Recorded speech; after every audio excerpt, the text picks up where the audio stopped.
Mutual ఫండ్స్కి సంబంధించి ఎన్ని వీడియోస్ చేస్తున్నా ప్రేక్షకులు ఇంకా ఆ మ్యూచువల్ ఫండ్స్లో ఇన్వెస్ట్మెంట్స్ గురించి ఇంకా రకరకాల సందేహాలను అడుగుతూనే ఉన్నారు. సో అవి ఇవాళ ఈ సందర్భంగా మనం ఇంకొకసారి డిస్కస్ చేసుకుందాం. అసలు మ్యూచువల్ ఫండ్స్లో సిస్టమాటిక్ ఇన్వెస్ట్మెంట్ ప్లాన్ చేయాలంటే మినిమం ఎంత అమౌంట్తో స్టార్ట్ చేయాలి, మ్యాక్సిమం ఎంత అమౌంట్ వరకు చేసుకోవచ్చు, అదేవిధంగా ఎన్ని సంవత్సరాల కాల పరిమితి అనేది ఉంటుంది, అంటే 20 ఏళ్ళ 30 ఏళ్ళ 40 ఏళ్ళ ఎన్నేళ్ళ కాల పరిమితి ఉంటుంది. ఒకవేళ సిస్టమాటిక్ ఇన్వెస్ట్మెంట్ ప్లాన్ చేస్తున్నప్పుడు మధ్యలో చేతిలో డబ్బులు లేకపోతే, ఒకవేళ మనం ఆగిపోతే మళ్ళా సర్వీసెస్ని కొన్నాళ్ళ తర్వాత రెజ్యూమ్ చేసుకోవచ్చా, లేదంటే మధ్యలో ఏదన్నా అవసరం పడ్డప్పుడు అమౌంట్ని విత్డ్రా చేసుకోవచ్చా అంటూ రకరకాల ప్రశ్నలను ప్రేక్షకులు ఫ్రీక్వెంట్గా అడుగుతున్నారు ఎస్ఐపికి సంబంధించి. సో ఇవాళ ఈ సందర్భంగా మన ప్రేక్షకులకు మరొకసారి దీని గురించి క్లారిటీ ఇవ్వగలరని కోరుకుంటున్నాను. నమస్తే విష్ణు గారు, మంచి క్వశ్చన్ అడిగారు విష్ణు గారు. మన ఇన్వెస్టర్స్కి మెయిల్ చేయడానికి విష్ణు గారు, ఎస్ఐపి అంటే సిస్టమాటిక్ ఇన్వెస్ట్మెంట్ ప్లాన్, అంటే క్రమానుగుణంగా నెల ఆర్ వీక్లీ కట్టేదాన్ని ఎస్ఐపి అంటారు విష్ణు గారు. అయితే జనరల్గా అన్ని ఏఎంసీస్, ఎక్కువ ఏఎంసీస్ 500 ఆఫర్ చేస్తున్నాయి విష్ణు గారు. కొన్ని ఏఎంసీస్ అంటే మ్యూచువల్ ఫండ్ సంస్థలు మంత్లీ 100 రూపీస్తో కూడా స్టార్ట్, 100 రూపాయలతో కూడా, 100 రూపాయలు మినిమం 100 రూపాయల నుంచి 100 రూపాయలతో కూడా స్టార్ట్ చేయొచ్చు. నేనేమంటానంటే విష్ణు గారు, 100 రూపాయలైనా పర్వాలేదు, మీరు mutual funds, equity mutual funds start చేస్తే 100 రూపాయలతో కూడా 30 నుంచి 40 కంపెనీలో పార్ట్ ఓనర్షిప్ వస్తుంది. మారుతి కంపెనీలో కానీ, హెచ్డిఎఫ్సి బ్యాంక్లో కానీ, తర్వాత ఇన్ఫోసిస్లో కానీ, టీసీఎస్లో, అంటే లార్జ్ క్యాప్ ఒకవేళ తీసుకుంటే పెద్ద కంపెనీలో ఎంతో కొంత పార్ట్ ఓనర్షిప్ వస్తుంది. అంటే మ్యూచువల్ ఫండ్స్ ప్రజలకు అందించే మహాద్భుతమైన మేలు కొన్ని కంపెనీస్లో ఓనర్షిప్. సో కనీసం 100 రూపాయలతో అయినా ఇనిషియేట్ అనేది తీసుకోమంటున్నాను విష్ణు గారు. ఒక్క అడుగుతో ప్రారంభించమంటారు. ఒక్క అడుగుతో స్టార్ట్ చేయండి, వేల మైళ్ళు ప్రయాణించవచ్చు. ఎగ్జాక్ట్లీ చాలా చక్కని మాట అది. ఒక్క అడుగు స్టార్ట్ చేయండి విష్ణు గారు. లంసమ్ అనుకోండి విష్ణు గారు, ఒకటేసారి స్టార్ట్ చేయాలంటే ఏక మొత్తంలో 5,000 ఒకసారి ఇన్వెస్ట్ చేసి, తర్వాత డబ్బులు ఉన్నప్పుడల్లా 500, 1000 రూపాయలు ఇన్వెస్ట్ చేసుకుంటే వెళ్ళచ్చు. మీ దగ్గర డబ్బులు ఉన్నప్పుడే కనీసం మొత్తం 5,000. కొన్ని సెక్టోరియల్ ఫండ్స్లో 5,000 కంటే తక్కువ కూడా ఉంది.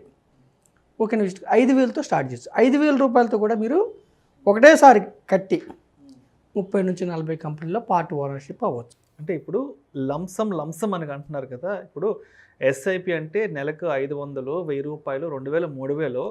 ఈ లంసమ్ అనేది మన చేతిలో 1,00,000 రూపాయలు, 2 లక్షలు, లేదంటే 5 లక్షలు ఒక్కసారిగా తీసుకెళ్ళి ఇన్వెస్ట్ చేయడం అంటారు. అంతే విష్ణు గారు, ఒక్కసారిగా కట్టేదాన్ని లంసమ్, ఏక మొత్తంలో కట్టేదాన్ని లంసమ్. అది 50 లక్షలైనా పర్లేదు, ఎంతైనా కట్టవచ్చు.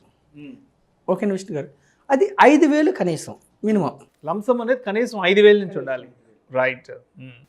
కొన్ని సెక్టోరియల్ ఫండ్స్లో కొన్నిట్లో తక్కువ కూడా ఉంది విష్ణు గారు. అయితే 5,500 అనేది పెట్టుకోండి.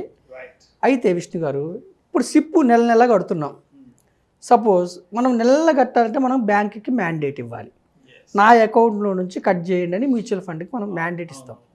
అది ఈ మ్యాండేట్ ఎలక్ట్రానిక్ మ్యాండేట్ కావచ్చు, ఫిజికల్ మ్యాండేట్ కావచ్చు. అప్పుడు మనకు బ్యాంక్లో డబ్బులు లేకపోతే విష్ణు గారు, మ్యూచువల్ ఫండ్ సంస్థలు మీకు ఎటువంటి పెనాల్టీలు వేయవు.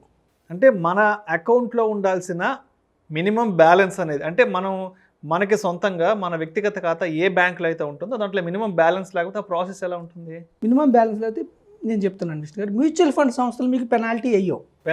నెలకి 500 కడతామని ఒప్పుకున్నాము, 500 లేకపోతే మ్యూచువల్ ఫండ్ సంస్థలు ఏమి పెనాల్టీ వేయవు. కానీ బ్యాంకుకి మనం మ్యాండేట్ ఇచ్చాం, ఏమని, నా అకౌంట్ నుంచి 500 కట్ చేయమని. ఆ మ్యాండేట్ మనం ఫెయిల్ చేయనప్పుడు అకార్డింగ్ టు ఆర్బీఐ రూల్స్ ప్రకారం బౌన్స్ ఛార్జెస్ పడతాయి. బ్యాంక్ వాళ్ళు మనకి బౌన్స్ ఛార్జెస్ వేస్తారు, బ్యాంక్ వైపు నుంచి. మ్యూచువల్ ఫండ్ కంపెనీస్ నుంచి కాదు. మ్యూచువల్ ఫండ్ కంపెనీ నుంచి మీకు ఎటువంటి ఛార్జెస్ ఉండవు. కాకపోతే ఆ మంత్ మీరు 500 కడితే 30 నుంచి 40 కంపెనీలో షేర్లు కొనటం ద్వారా మనకి యూనిట్స్ వస్తాయి కదా మ్యూచువల్ ఫండ్లో, ఆ యూనిట్స్ మనకి జమ కావు. ఓకేనా విష్ణు గారు, అంటే మనకి సంస్థ నుంచి పెనాల్టీ ఉంటుంది కానీ బ్యాంక్స్ నుంచి పెనాల్టీ ఉంటుంది. సపోజ్ ఒక ఇన్వెస్టరు సిప్ స్టార్ట్ చేశాడు, అతనికి మధ్యలో ఆర్థిక సమస్యలు వచ్చినాయి అనుకోండి విష్ణు గారు, సిప్ని ఒక 3 నెలల్లో పాస్ చేసుకోవచ్చు, ఆప్ పెట్టుకోవచ్చు. మెయిల్ చేస్తే మ్యూచువల్ ఫండ్ సంస్థకి మనం ముందే ఇంటిమేట్ ఒక 20 రోజుల ముందే, లేదంటే ఫిజికల్గా లెటర్ ఇచ్చిన నా యొక్క సిప్ 3 నెలలు ఆపండి అంటే ఆఫ్ చేస్తారు. అంటే మనకి యూనిట్స్ కేటాయించడం ఆపుతారు. యూనిట్స్ కేటాయించడం అప్పుడు బౌండ్ ఛార్జెస్ కూడా బ్యాంక్ నుంచి పడవు. రైట్. అంటే ముందుగానే బ్యాంక్ కూడా ఇన్ఫర్మేషన్ వెళ్ళిపోతుంది. బ్యాంక్కి అవసరం లేదు, మనం మ్యూచువల్ ఫండ్ సంస్థకి ఇస్తే వాళ్ళు బ్యాంక్కి ఇన్ఫర్మేషన్ ఇస్తారు. వాళ్ళ వైపు నుంచి బ్యాంక్ ఇన్ఫర్మేషన్ వెళ్తుంది, వాళ్ళు ప్రజెంట్ చేయరు ఈసీఎస్, అప్పుడు మనకు బౌండ్ ఛార్జెస్ పడవు. 3 నెలలు కాదు విష్ణు గారు, ఇప్పుడు కోవిడ్ టైంలో జాబ్స్ పోయినాయి కొంతమందికి, ఎక్కువ కాలం ఒక 6 నెలలు 1 year ఆపుకోవాలంటే సిప్ ఆపుకోవచ్చు. ఇలాగే మెయిల్ ద్వారా కానీ ఫిజికల్ లెటర్ ఇస్తే కానీ ఆగిపోతుంది. మరి ఇంతవరకు కట్టిన డబ్బులు ఏమవుతుంది? అవి మార్కెట్ యొక్క పరిస్థితులు అనుగుణంగా మార్కెట్ పెరిగితే పెరుగుతుంది, తగ్గితే అదే వేస్ట్ కావు మనకి. ఇంకోటి ఏంటంటే విష్ణు గారు, సపోజు సిప్ పెంచుకోవచ్చా? మన ఆర్థిక పరిస్థితి బాగుంది, పెంచుకోవచ్చు. మ్యాండేట్ మళ్ళీ ఎక్కువ 500 కట్టేది 1000 చేసుకోవచ్చా? చేసుకోవచ్చు. సిప్ తగ్గించుకోవచ్చా? తగ్గించుకోవచ్చు. కంప్లీట్గా ఆపుకోవచ్చా? ఆపుకోవచ్చు. పాస్ చేసుకోవచ్చా? చేసుకోవచ్చు. సపోజ్ మీకు ఒక 6 months కట్టారు విష్ణు గారు, ఒక 10,000 కట్టారు, డబ్బు అవసరం ఉంది, వెనక్కి తీసుకోవచ్చా? తీసుకోవచ్చు. ఒక్క locking period ELSS and retirement funds, children benefit funds, ఈ 3 తప్ప మిగతా ఏ ఫండ్స్లో కూడా మీరు ఎప్పుడైనా డబ్బులు వెనక్కి తీసుకోవచ్చు, ఉండదు. మిగతా 1-2 స్కీమ్స్ తప్ప జనరల్గా మీరు డబ్బు అవసరం ఉన్నప్పుడు వెనక్కి తీసుకోవచ్చు. T+3 అంటే 4 working daysలో మీకు అకౌంట్లో వైట్ మనీ క్రెడిట్ అవుతుంది. మ్యూచువల్ ఫండ్స్లో క్యాష్ ట్రాన్సాక్షన్స్ ఉండవు, ప్యూర్ వైట్ ట్రాన్సాక్షన్స్. ఇన్వెస్టర్స్ ఎవరు క్యాష్ ఇవ్వద్దు ఎవరికి, ఎంత ఎలక్ట్రానిక్ ట్రాన్సాక్షన్, మొత్తం ప్యూర్ వైట్ ట్రాన్సాక్షన్స్ విష్ణు గారు. ఓకేనా విష్ణు గారు? మరి ఇప్పుడు నేను సిప్ ఇచ్చేటప్పుడు బ్యాంకు ఒక బ్యాంక్ ఇచ్చాను, ఫ్యూచర్లో వేరే బ్యాంకుకి ఈ అకౌంట్ క్లోజ్ అయింది, వేరే బ్యాంకుకి మార్చుకోవచ్చా? బ్యాంకు చేంజ్ ఆఫ్ బ్యాంక్ ఉంటుంది, బ్యాంక్ మార్చుకోవచ్చు. దానికి ప్రీవియస్ బ్యాంక్ డీటెయిల్స్, కొత్తగా వచ్చే బ్యాంక్ డీటెయిల్స్ మ్యూచువల్ ఫండ్ సంస్థకి ఇస్తే బ్యాంక్ చేంజ్ చేస్తారు.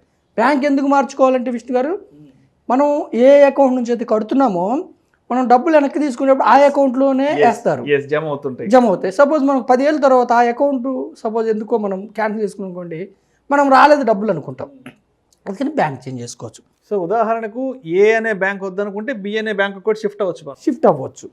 అప్పుడు ఏ అనే బ్యాంక్ ప్రూఫ్, బి అనే బ్యాంక్ ప్రూఫ్ మీ పేరు మీద ఉన్నది డాక్యుమెంట్స్ పెట్టి చేంజ్ ఆఫ్ బ్యాంక్ ఇవ్వాలి. అలాగే మరి నామినీ ఉంటుందా మ్యూచువల్ ఫండ్స్లో? ఇప్పుడు నేను కట్టాను, నాకేమన్నా అయితే నామినీకి డబ్బులు వస్తాయా? నామినీ కంపల్సరీ ఉంటుంది. మ్యూచువల్ నామినేట్ చేసుకోవాలి, మనం చేసుకోవాలి. నాకేమైనా అయినప్పుడు నా నామినీకి యూనిట్స్ ట్రాన్స్ఫర్ అవుతాయి, వాళ్ళు వెళ్ళి క్లెయిమ్ చేసుకోవాలి. అలాగే ఏమైనా ప్రూఫ్ ఇస్తారా మరి మ్యూచువల్ ఫండ్స్లో? ఎల్ఐసిలో, ఇన్సూరెన్స్లో బాండ్స్ ఉంటాయి, ఇక్కడ మనకి స్టేట్మెంట్ వస్తుంది. అంటే బాండ్ ఎందుకు ఉండదంటే everyday Monday to Friday working డేస్లో, స్టాక్ మార్కెట్ వర్కింగ్ డేస్లో మన ఫండ్ పెరగనన్న పెరుగుతుంది, తగ్గనన్న జరుగుతుంది. అందుకని ఫిక్స్డ్ బాండ్ ఉండదు, స్టేట్మెంట్ ఉంటుంది. స్టేట్మెంట్ మనకి మెయిల్ పంపిస్తారు, ఆ మెయిల్ని ప్రింట్అవుట్ తీసుకొని లామినేషన్ చేసుకుని ఇంట్లో పెట్టుకుంటే మన యొక్క నామినీకి కానీ మన ఫర్దర్ రెఫరెన్స్ కోసం ఉంటుంది విష్ణు గారు. అయితే గమనించాల్సింది ఏంటంటే mutual funds are subject to market risk, read scheme information documents carefully before investing. Equity mutual funds for wealth creation, inflation దాటి ముందుకెళ్ళడానికి equity mutual funds stay for long term. Best schemes select చేసుకుని long term ఉండండి. ఓకేనా Vishnu garu? Thank you very much. Thank you so much Salman garu. Mutual ఫండ్స్కి సంబంధించి అంటే ఎస్ఐపికి సంబంధించి ప్రేక్షకులు ఈ మధ్య రకరకాల డౌట్స్ని కూడా వాళ్ళు కింద వీడియోస్లో కామెంట్ రూపంలో ఇవ్వడం జరిగింది. సో వాళ్ళు ఇచ్చిన ఆ ఇన్పుట్స్ని ఇవాళ మీరు తీసుకొని రిసీవ్ చేసుకొని సో ప్రేక్షకులందరికీ మరొకసారి కూడా డీటెయిల్గా క్లారిటీ ఇవ్వడం కూడా జరిగింది. Sir thank you so much Salman గారు. సుమన్ టీవీ యాజమాన్యానికి కృతజ్ఞతలు.